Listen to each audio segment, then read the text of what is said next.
Hello students, we were studying about the topic dermatology, right? And we have completed our first disease, psoriasis. Now the second one is scabies. Scabies क्या होता है? Scabies is a contagious and intensely itchy condition of skin. Means बहुत ज़्यादा intense itching होती है और contagious disease है और ये क्या करती है, ये it quickly spread with physical contact से बहुत जल्दी फैल जाती है. तो अगर स्केबीज़ की डेफिनेशन की बात करें तो स्केबीज़ क्या है? It's a contagious and intensely itchy condition of skin which is caused by tiny mites, especially spiders और 8 लेग्स इंसेक्ट्स जो होते हैं. जैसे आपने स्पाइडर्स को देखा है, उनके 8 लेग्स होते हैं. स्पाइडर्स, आंट, इनमें जो टाइनी माइट्स होते हैं, इनकी वजह से ये स्किन पे एलर्जी हो जाती है, इनके काटने की वजह से. जैसे स्पाइडर या फिर किसी और टाइनी माइट्स की बात करें, वो क्या करते हैं, वो हमारे स्किन में इंसर्ट हो जाते हैं, अंदर चले जाते हैं और एक टनल बना लेते हैं. उस टनल में क्या होता है, वो उस टनल में मूव करते हैं और टनल बनाते जाते हैं और वहाँ क्या करते हैं, वो एग्स फॉर्म करते हैं. क्या फॉर्म करते हैं? एग्स. उन एग्स में से कुछ टाइम बाद जब वो एग्स मैच्योर हो जाते हैं और हैचिंग होती है तो क्या होता है, उनसे लार्वा निकलता है और वो लार्वा क्या करता है, हमारी बॉडी में, हमारी स्किन पे पूरी तरह से स्प्रेड हो जाते हैं और वो क्या करते हैं, इन्फेक्शन कॉज करते हैं. तो स्कैबीज क्या है? It's a contagious intensely itchy condition of skin which is caused by tiny mites and it can spread through the physical contact. यानी अगर किसी एक पर्सन को इन्फेक्शन है, स्किन इन्फेक्शन है, स्केबीज़ है और उसके कांटेक्ट में अगर कोई दूसरा पर्सन आता है तो ये क्या हो सकती है, स्प्रेड हो सकती है, उसे भी ये हो सकता है.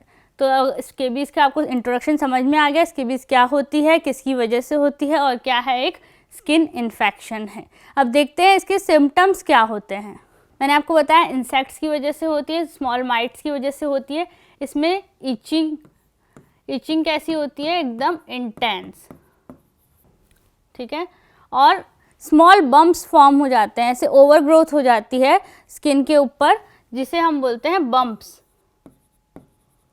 स्मॉल बम्प्स हो जाते हैं जो क्या होते हैं, रेड होते हैं, इनमें रेडनेस होने लगती है, ठीक है.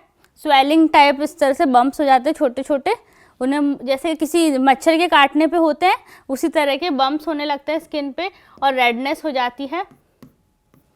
और ये ज़्यादातर स्किन फोल्ड्स में होते हैं. स्किन फोल्ड्स मीन्स जहाँ पे स्किन फोल्ड हो रही है, जैसे फिंगर्स के बीच में या टोज़ के बीच में, पाम पे, क्योंकि यहाँ पे स्किन फोल्ड होती है. रिस्ट के अगर हम इनसाइड रिस्ट बात करें तो यहाँ भी फोल्ड होती है. तो जहाँ स्किन फोल्ड होती है वहाँ इनके चांसेस ज़्यादा होते हैं. कहाँ पे? स्किन फोल्ड्स में. तो इसमें कौन कौन से हो सकते हैं? बिटवीन द फिंगर्स,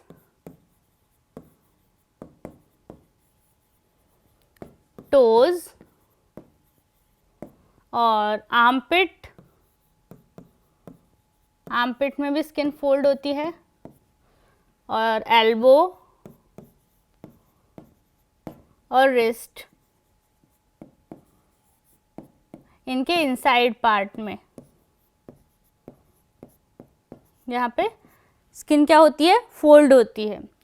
और इसके अलावा फिंगर्स में भी हो सकते हैं, पाम,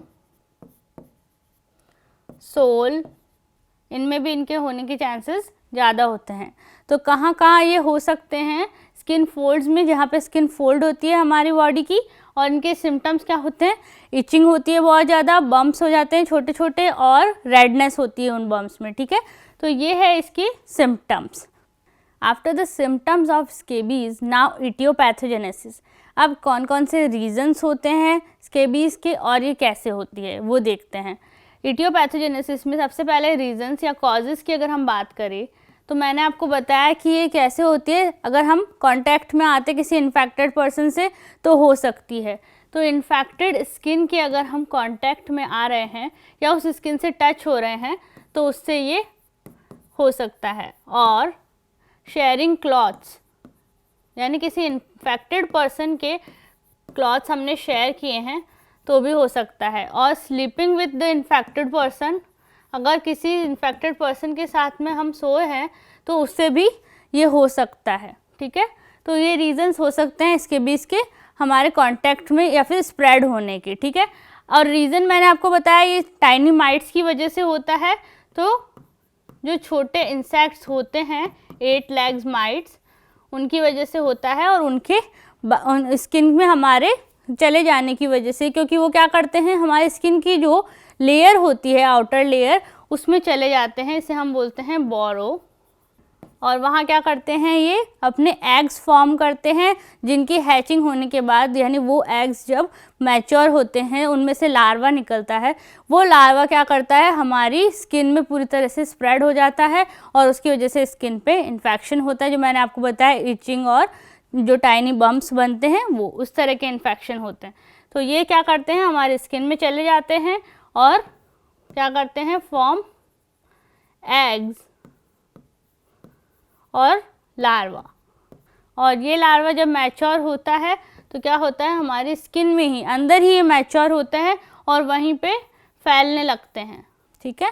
और वहाँ क्या करते हैं ये इन्फेक्शन कॉज करते हैं। तो रीज़न समझ में आ गया, टाइनी माइट्स जिनकी वजह से वो हमारे स्किन में चले जाते हैं और लार्वा बना के हमारे स्किन पे इन्फेक्शन कॉज करते हैं। क्यों? क्योंकि वो क्या करती है फीमेल जो माइट होती है इन टाइनी माइट्स में, जो फीमेल माइट होती है वो क्या करती है एक टनल बना लेती है स्किन में।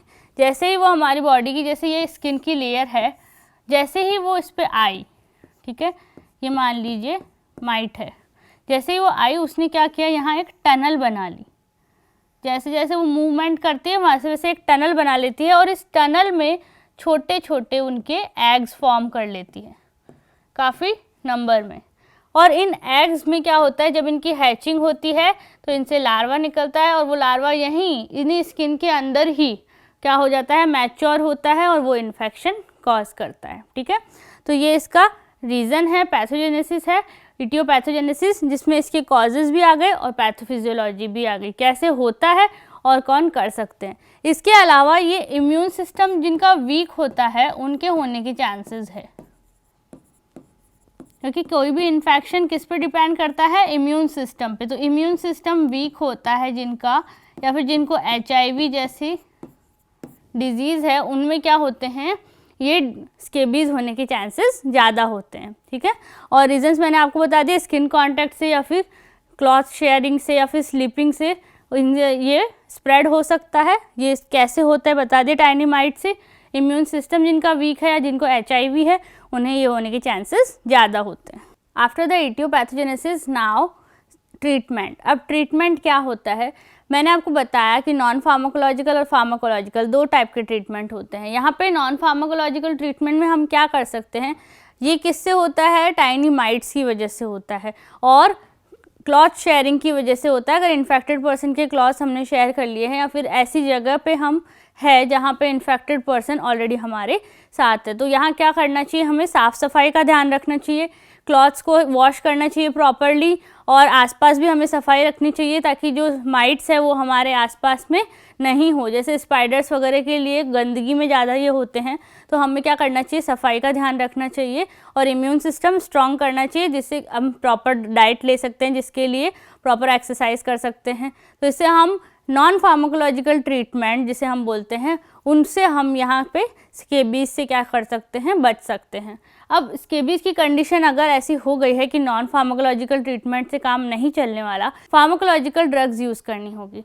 अब फार्माकोलॉजिकल ड्रग्स में हम यहाँ कौन कौन सी ड्रग्स यूज़ कर सकते हैं, सबसे पहली है परमेथरिन क्रीम।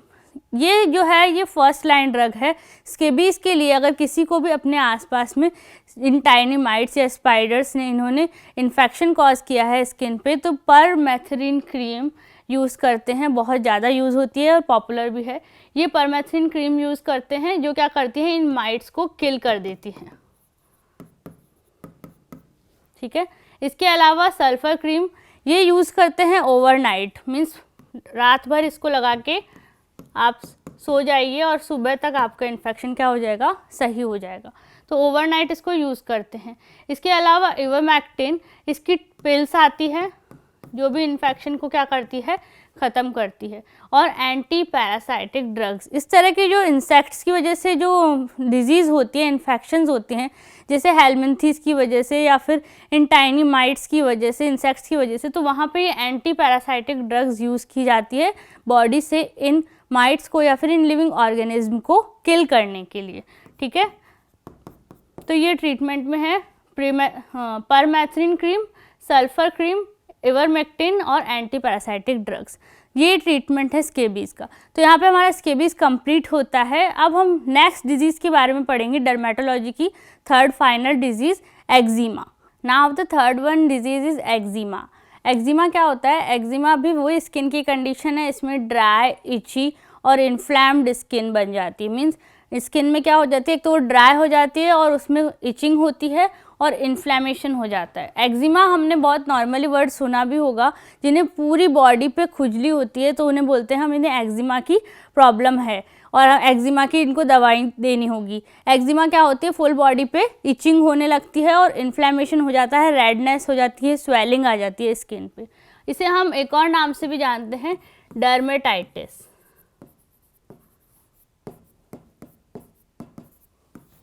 ठीक है, अगर इसकी बात करें डेफिनेशन की, तो ये स्किन कंडीशन है जिसमें क्या होता है, ड्राई, इची कंडीशन होती है स्किन की और इन्फ्लैम्ड।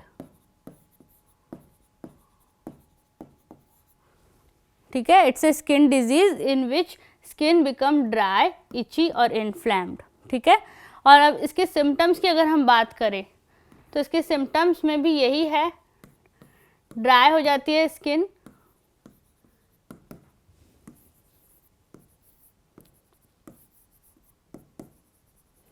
स्किन ड्राई हो जाती है और क्रैक हो जाती है, क्रैकिंग होने लगती है स्किन में, ऐसे जगह जगह से वो फटने लगती है, क्रैक हो जाती है, और स्वेलिंग, इन्फ्लेमेशन, इची तो मैंने बता ही दिया, इचिंग होती है बहुत ज़्यादा, और यहाँ पर भी रेड टाइनी बम्प्स बनते हैं।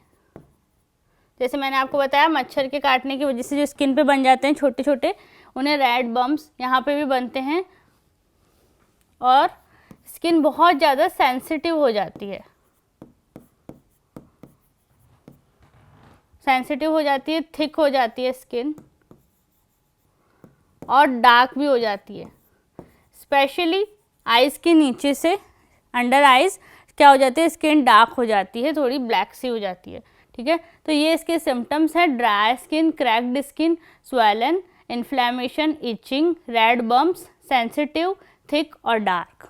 ठीक है, स्किन इस तरह से दिखाई देती है, ये सिम्टम्स है। और इसकी डेफिनेशन की बात करें तो मैंने आपको बता दी, it's a condition in which skin become dry, itchy और इन्फ्लैम्ड। और एक्जिमा का अगर अपन रीज़न की बात करें तो एक्जिमा किस वजह से होता है? एक्जिमा होता है जीन में वेरिएशन की वजह से। होता क्या है, जीन में वेरिएशन की वजह से जो स्किन है उसमें मॉइस्चर रिटेन करने की जो प्रॉपर्टी है वो ख़त्म हो जाती है। यानी वो क्या कर पाती है, मॉइस्चर रिटेन नहीं कर पाती, और मॉइस्चर रिटेन नहीं कर पाएगी तो स्किन कैसे हो जाएगी, ड्राई। मॉइस्चर रिटेन नहीं कर पाती और इसके साथ में वो किसी भी इन्फेक्शन से फाइट नहीं कर पाती। यानी कोई बैक्टीरियल इन्फेक्शन हुआ या कोई वायरल इन्फेक्शन हुआ या कोई भी ऐसा इन्फेक्शन जो स्किन को हार्म कर सकता है, एनवायरमेंटल फैक्टर्स हुए, पॉल्यूशंस हुए, इनसे क्या कर पाते, स्किन फाइट नहीं कर पाती और क्या होता है, उनके ऊपर इन्फेक्शंस होते हैं। इस तरह के सिम्टम्स शो होते हैं।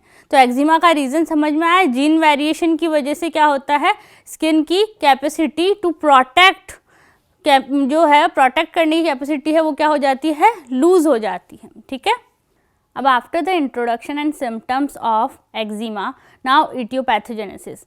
मैंने आपको बताया रीज़न क्या होता है एक्जिमा का, जीन वेरिएशन। अब जीन में वेरिएशन की वजह से स्किन में मॉइस्चर रिटेन करने की कैपेसिटी क्या हो जाती है, कम हो जाती है। स्किन में मॉइस्चर रिटेन करने की कैपेसिटी क्या हो जाती है, कम हो जाती है, और उसकी वजह से स्किन क्या हो जाती है, ड्राई हो जाती है, ठीक है। और एक और रीज़न है इसमें, स्किन के जो बैरियर्स होते हैं, बैरियर्स मीन्स जो स्किन को क्या करते हैं, प्रोटेक्ट करते हैं, उनके वीक होने की वजह से या फिर उनके एक्शन में अल्टरेशन की वजह से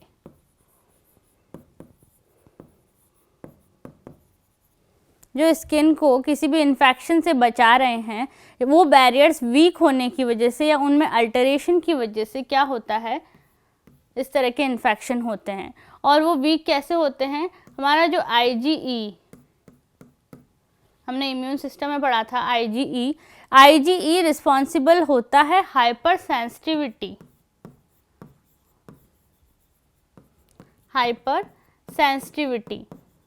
ऑफ स्किन। और जैसे ही ये हाइपर सेंसिटिविटी होगी, क्या होगा, कोई भी एनवायरमेंटल फैक्टर या कोई भी बाहर का एंटीजन इन्फेक्शन हमारी स्किन को बहुत ही इजीली हार्म कर पाएगा।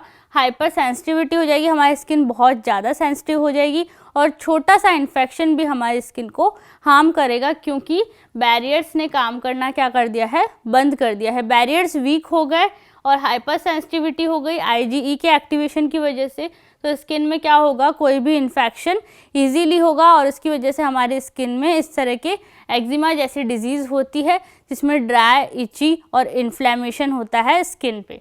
और ड्राइनेस किसकी वजह से होती है, जीन वेरिएशन की वजह से मॉइस्चर कंटेन नहीं कर पाते स्किन और ड्राई हो जाती है, किसी भी बैक्टीरियल या किसी एंटीजन इन्फेक्शन या एनवायरमेंटल फैक्टर्स की वजह से होने वाले इन्फेक्शन से वो फाइट नहीं कर पाती। तो ये है रीजंस और ये है इसकी पैथोफिजियोलॉजी। आफ्टर द सिम्टम्स और इटियोपैथोजेनेसिस, नाउ ट्रीटमेंट। अब ट्रीटमेंट कैसे करते हैं एक्जिमा का। अगर हम इसकी डायग्नोसिस की बात करें तो स्किन टेस्ट या फिजिकल टेस्ट, जिसमें हम स्किन के सिम्टम्स को देखते हैं और उनसे करके हम क्या करते हैं, इन्हें ट्रीट करते हैं। और नॉन फार्माकोलॉजिकल ट्रीटमेंट की बात करें तो मैंने आपको बताया जीन वेरिएशन की वजह से होता है, तो हमें हमारा इम्यून सिस्टम स्ट्रॉन्ग करना है, cleaning of body, proper cleaning करनी है बॉडी की, क्लोथ्स जो है वो वॉश करके ही यूज़ करने हैं। तो इस तरह से अपने एनवायरनमेंट को क्लीन करना है, अपनी बॉडी को क्लीन रखना है, जिससे हम स्किन के इन्फेक्शन से बच सकते हैं। और अगर फार्माकोलॉजिकल ट्रीटमेंट की बात करें, ड्रग्स की बात करें, तो यहाँ पे कुछ मेडिकेटेड क्रीम्स, जेल और ऑइंटमेंट होते हैं जो यूज़ करते हैं एक्जिमा में। और उन क्रीम्स, जेल और ऑइंटमेंट में ये कैल्सिन्यूरिन इनहिबिटर्स और टैक्रोलिमस ये प्रेजेंट होते हैं केमिकल, जो उनके मेन इंग्रेडिएंट होते हैं। और ये क्या करते हैं, इनके सिम्टम्स को कम करते हैं, इस इन्फेक्शन को कंट्रोल करते हैं। इसके अलावा क्रीम, जेल्स और ऑइंटमेंट के अलावा कुछ पिल्स भी यूज़ होती है, जैसे साइक्लोस्पोरिन, मेथोट्रेक्सेट, प्रेडिनिसोन और एजाथायोप्रिन। इस तरह की पिल्स यूज़ होती है, जो क्या करते हैं, इनको हम ऑरली लेते हैं, किसके लिए, इन्फेक्शन को क्योर करने के लिए। तो ये पिल्स है और ये क्रीम्स, जेल और ऑइंटमेंट है। इसके अलावा इंजेक्शंस भी होते हैं IV, जिसमें मोनोक्लोनल एंटीबॉडी, इनके इंजेक्शन होते हैं जो हमारे इम्यून सिस्टम को क्या करते हैं, स्ट्रॉन्ग करते हैं। ठीक है, ये IV देते हैं, ये क्रीम, जेल और ऑइंटमेंट है जो टॉपिकली एडमिनिस्ट्रेशन है जिनका, ये पिल्स है जिनको ऑरली देते हैं, और ये IV इंजेक्शंस। तो ये है ट्रीटमेंट ऑफ एक्जिमा। ओके, यहाँ पे हमारा एक्जिमा कंप्लीट होता है और डर्मेटोलॉजी चैप्टर यहाँ पे कंप्लीट होता है, जिसमें हमने तीनों डिजीज, सोराइसिस, स्केबीज और एक्जिमा कंप्लीट कर ली है। In next class we will learn about the next topic, psychiatric disorder. Okay, thank you.